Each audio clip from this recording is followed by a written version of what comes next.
Among the treasures found inside King Tutankhamun's tomb was a necklace featuring a unique stone. What made this stone special was that no one had ever seen anything like it before, and no one knew its name. To learn more about this greenish-yellow stone, thousands of gemologists and stone experts tried their luck. But this small piece was completely different from all the stones ever found on Earth. People began to believe that this extraordinary stone was not from Earth at all, but had come from another planet. Scientists, however, did not agree.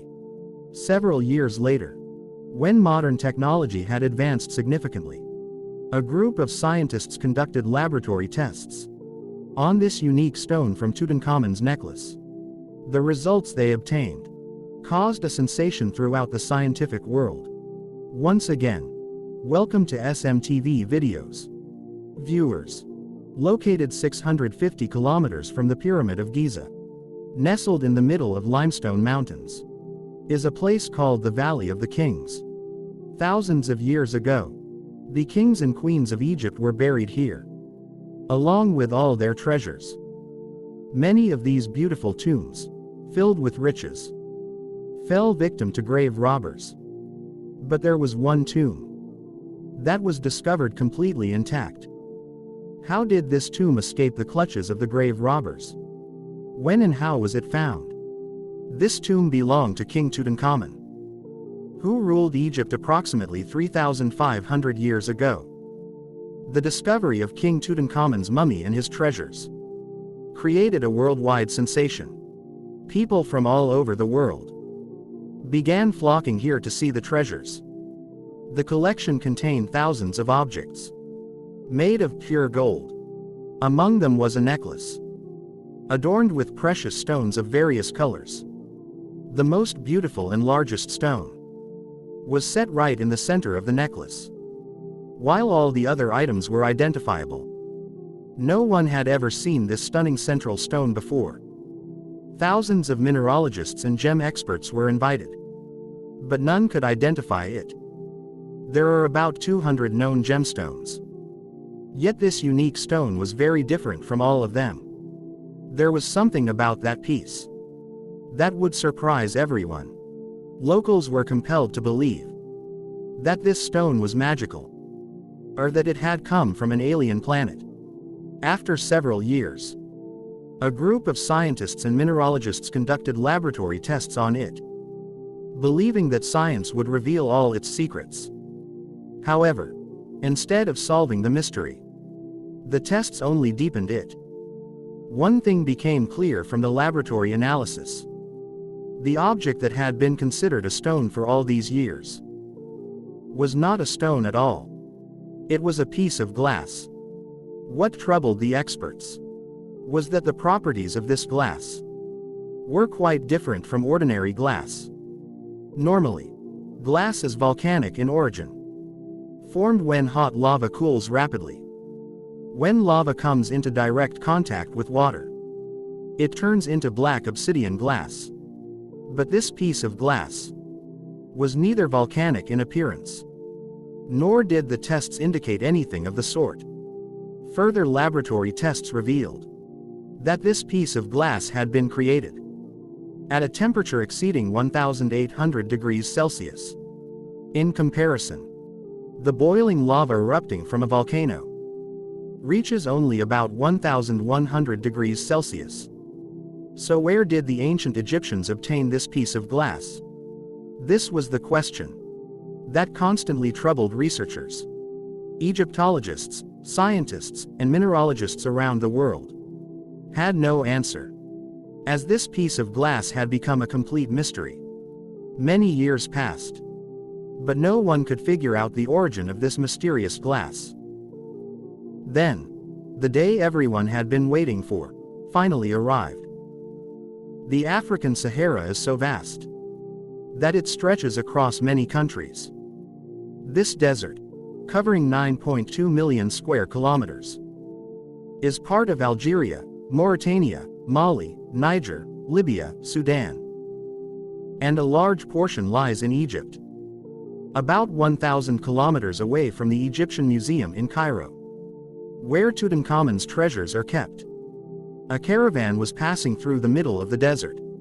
They noticed shiny objects, scattered far and wide across the sand. When they went closer, they saw hundreds of thousands of pieces of glass lying everywhere.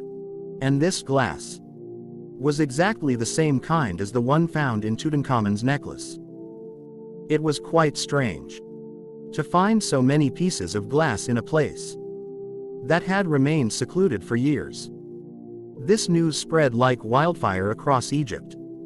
The team of researchers, who had been investigating the glass for years, also received the news.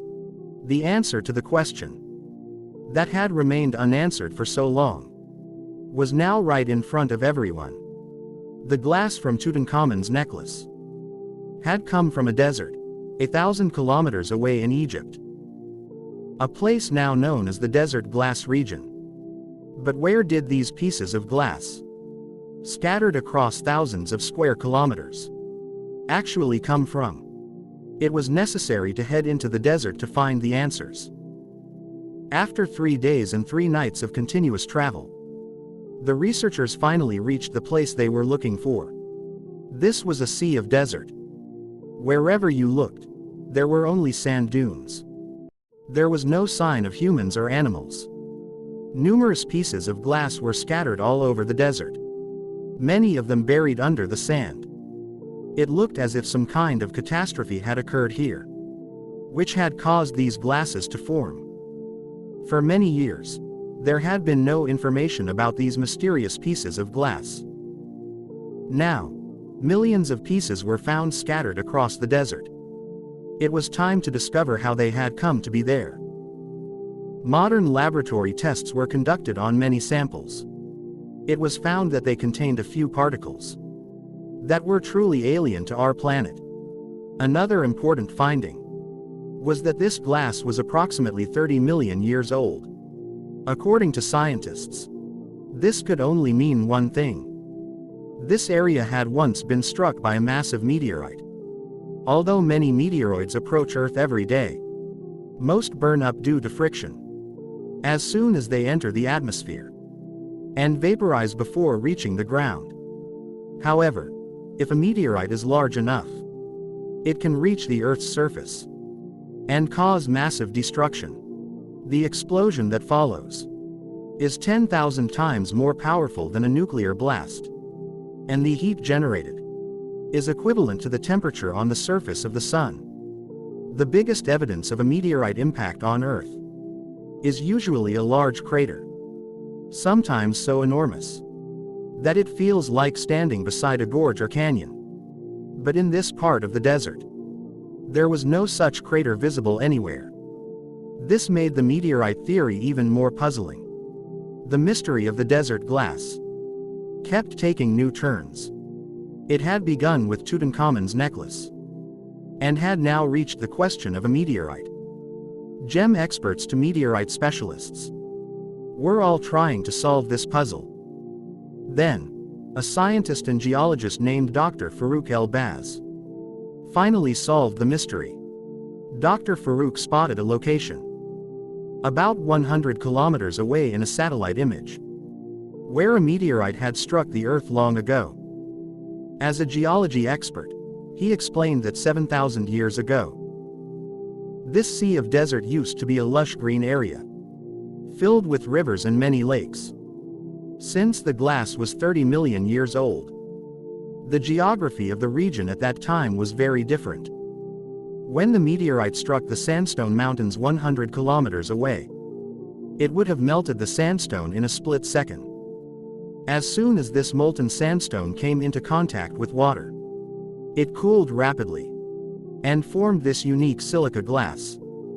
The glass was then carried by rivers over 100 kilometers to the place where it is found today. Viewers, it took scientists nearly 100 years to solve the mystery of the desert glass. This glass is known as Libyan desert glass, or pure silica glass, and it is found only in this part of the African desert. Every year, when the sand dunes shift with the wind, New pieces of this glass are uncovered. Even today. The largest piece discovered by researchers weighs 26 kilograms. I hope you liked this SMTV video. Please like and share it. Thank you for your loving comments. We'll meet again in another amazing video.